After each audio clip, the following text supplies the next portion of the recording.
अगर आप Lucifer series के फैन हैं तो ये के ड्रामा आपको ज़रूर पसंद आएगा। स्टोरी का मुख्य किरदार है जैंग कॉन, यानी ये हैंडसम लड़का जो कि असल में एक डेविल है।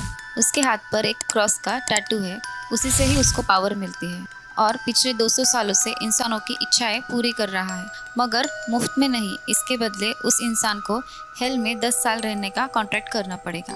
दूसरी तरफ दोदो ही नाम की लड़की है जो इस सीरीज की मुख्य अभिनेत्री है। दोदो ही अनाथ लड़की है, मगर कोरिया की सबसे बड़ी कंपनी मिरे ग्रुप की मालकिन मैडम जो चेन सुक ने उसे पाला है, क्योंकि दो ही के माता पिता मैडम जो के अच्छे दोस्त थे।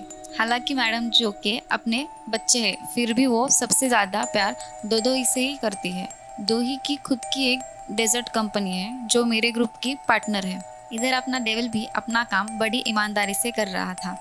आज एक माफिया बॉस का कॉन्ट्रैक्ट खत्म हुआ है और उसे दुनिया से उठाने के लिए जैंगवान उसके अड्डे पे गया है। वो अपना काम पूरा करके वहाँ से निकलता है, मगर बॉस का मैनेजर ग्वान को देख लेता है।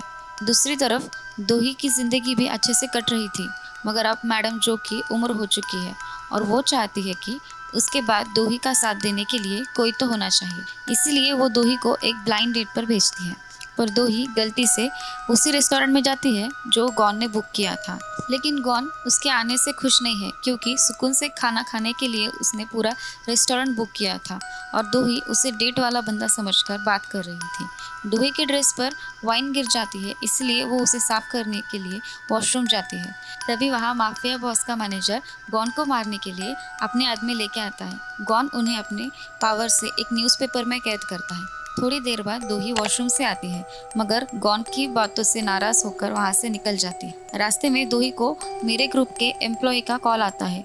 वो उसे किसी फंड के घोटाले के बारे में बताना चाहता है, मगर दोही उसे डायरेक्टर को बताने को कहती है और फोन रख देती है। थोड़ी देर बाद उस एम्प्लॉय का खून हो जाता है। दोही मैडम जो से मिलने जाती है।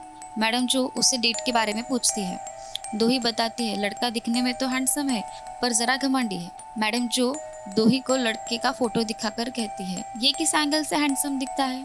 फोटो देखकर दोही को समझ आता है कि वो गलत लड़के से मिलने गई थी। इधर गॉन कॉन्ट्रैक्ट के लिए अपना नया शिकार ढूंढ रहा है। उसी शाम दोही अकेले ही बीच पर जाती है, क्योंकि आज उसका बर्थडे है और इसी दिन उसके माता पिता गुजर गए थे। बीच पर दोही देर रात तक ड्रिंक करती है और घर जाने के लिए कैब बुक करती है, पर असल में कैब ड्राइवर कब का मर चुका है और उसकी जगह एक किलर दोही को मारने आया है। दोही जैसे तैसे उससे बचकर भागती है।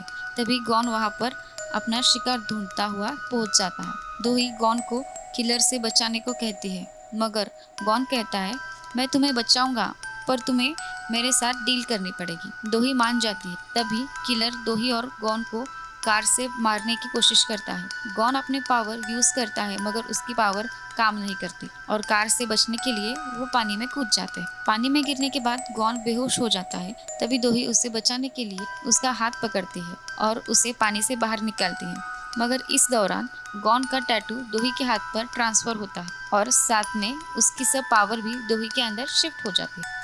इसी के साथ इस सीरीज़ का पहला एपिसोड खत्म होता है। सीरीज़ के अगले एपिसोड के लिए हमें कमेंट बॉक्स में ज़रूर बताइए।